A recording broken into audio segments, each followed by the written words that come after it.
1, 2, 3.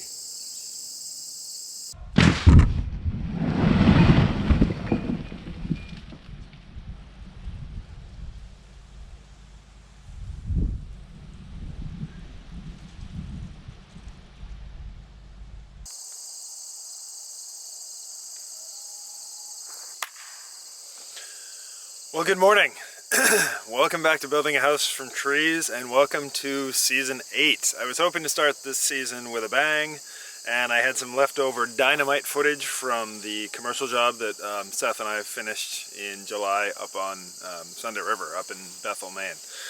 You saw some of that footage from the end of last season. All right, welcome back. Thank you for your patience.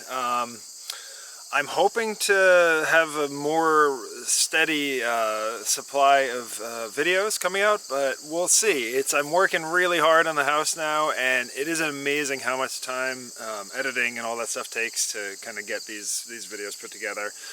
I like it. I like that time. It is time consuming, and it's surprising. So I'm hoping to get back to a once a week schedule, but who knows? Anyway.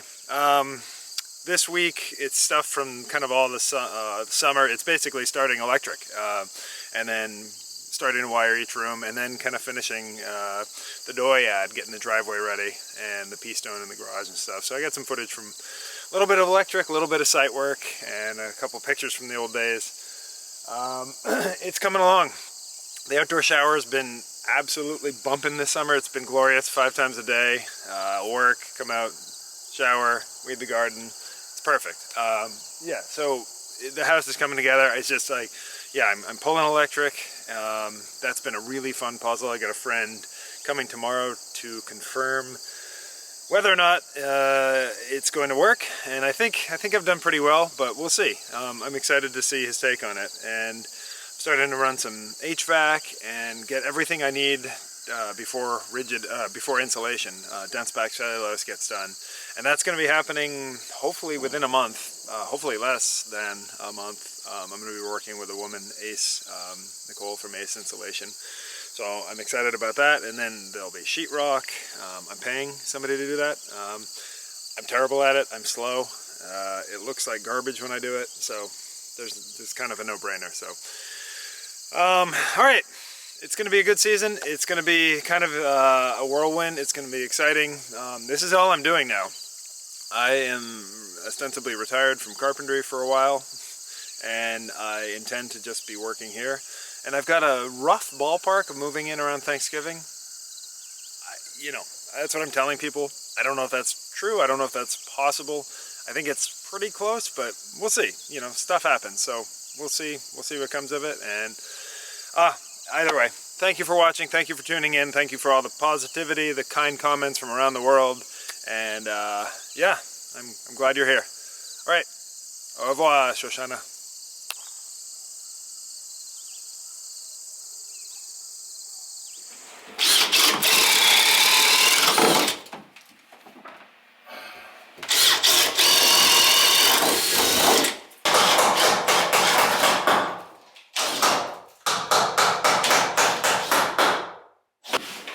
Oh, look at that. They got a half-inch notch, yeah.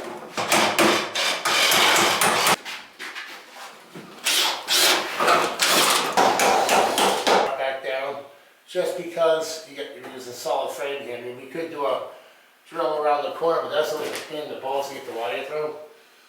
But it's actually going to start this switch because we don't have any outlets over here. Those 2 little marks. So when you look at it, see the marks? Yeah. That tells me means this is my light. That's a light. So it needs neutral, and then you need one side of this to switch. Yeah.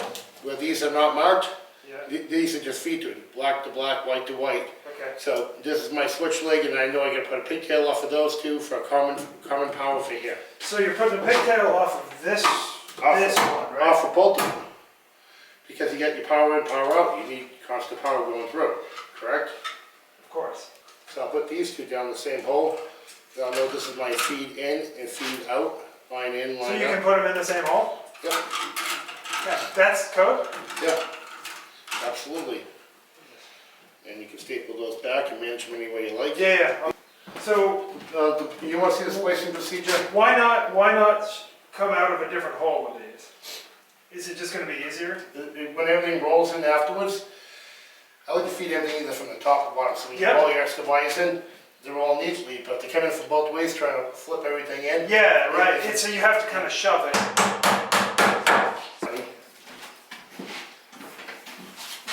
I got to do a hole through the ceiling here. Oh, okay. I'll come do that. I'm going from the switch box, the 2-gang switch box. You got to go back down the hole we just came up. Yeah, but how much with like? Don't worry about cutting it yet. You know, I mean, well.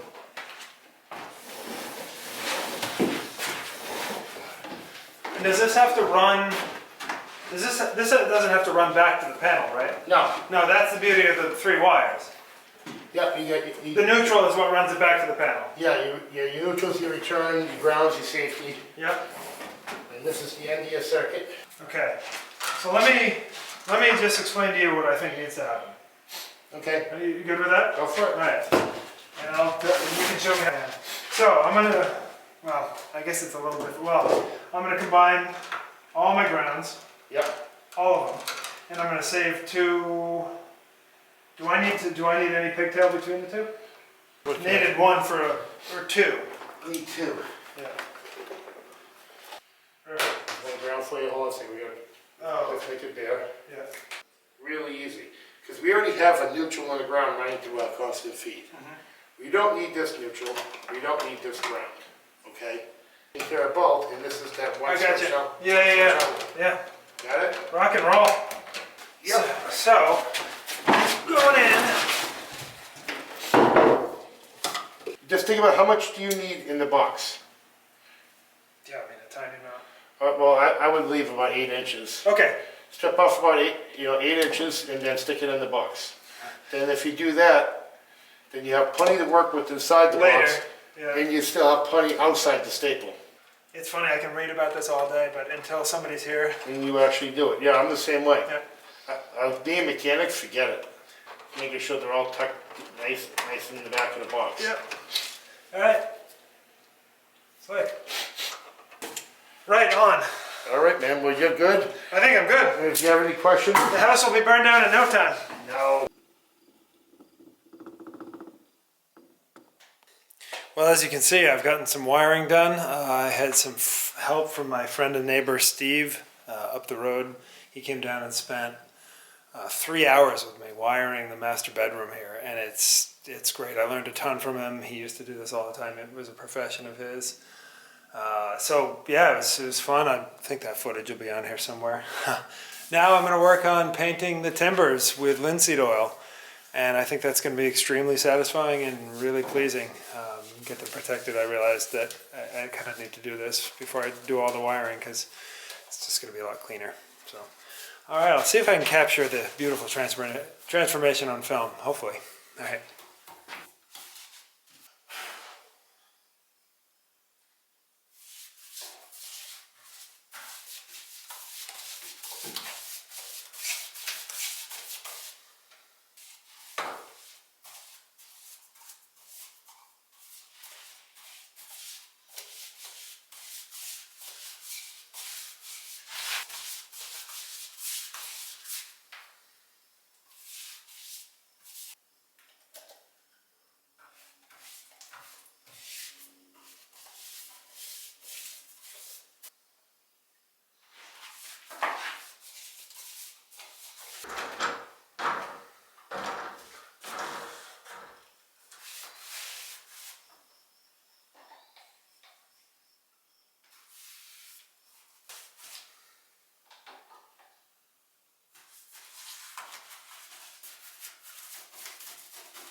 Darklets.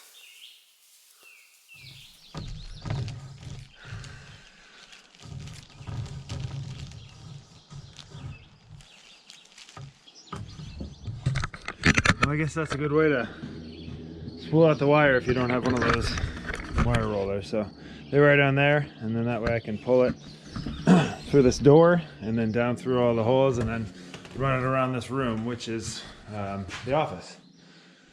So pretty exciting stuff. Pretty exciting stuff. Alright, that ought to be enough to... So what I'm doing is running the home run. I'm running the home run for the office. Come learn electricity with me. I'm running the home run for the office, which is right here. This is the wire, so I'm going to run it through that hole, up through here, through this little hole, and then all the way, all the way down here, down through here, and then down through there into the panel. So I'm going to do that presently.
So, some people wouldn't have to do this, but this is just how I kind of have to learn. What I'm doing is basically making a tiny little three-way mock-up of not a mock-up, but in practice, a little, just example of a three-way switch, like a couple that I have here. Steve showed me how to do them, and I have a pretty good idea, but I really need to make one. I think I'm just going to sacrifice a couple lengths of 3-wire, and I'm going to use the three-way switches that I have and I'm going to wire it all up to a light and see if I can get it to work. So I'm following the recipe in this book right here. Let's see if I can pull it off.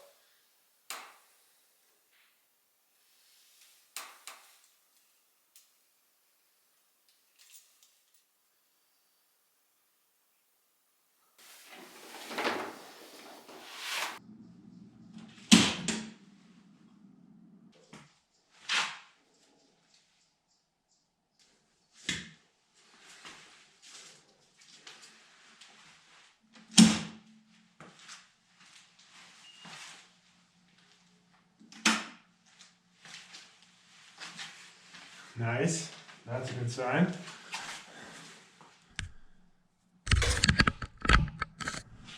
All right, let's see. So lights on. Oh, it works. Oh, that's exciting. Oh, that's very exciting. Some more shirtless trench work. I gotta dig the trench for the gas line, which I'm gonna run from the tanks into the basement so I can connect the hot water heater and the ultimately the cook stove. So here we go.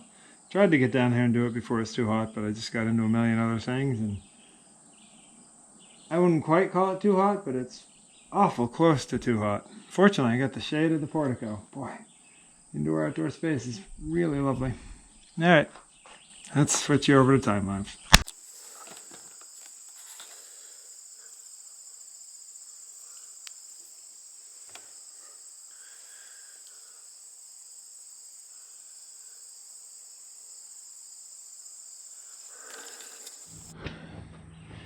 Well, that was brutal. I mean, it's not that bad. It's just I don't do a ton of ditch digging anymore like I used to. So, all right, cold shower time.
Well, in Maine, we call this a dooryard.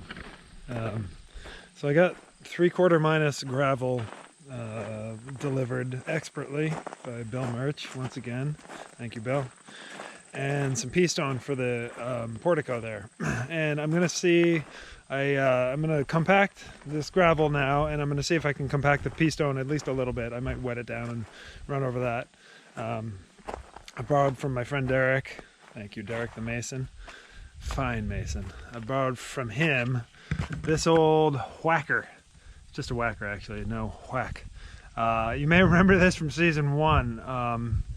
If I have the wherewithal in this video, I'll cut a link, a little clip to me running this in season 1 down in the foundation, compacting the sand in the subgrade. So some time has passed since then, but it's the same rig.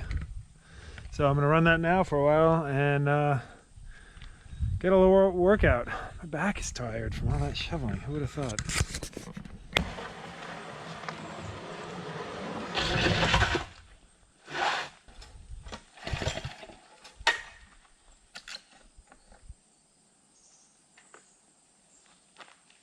Very, very important to check that.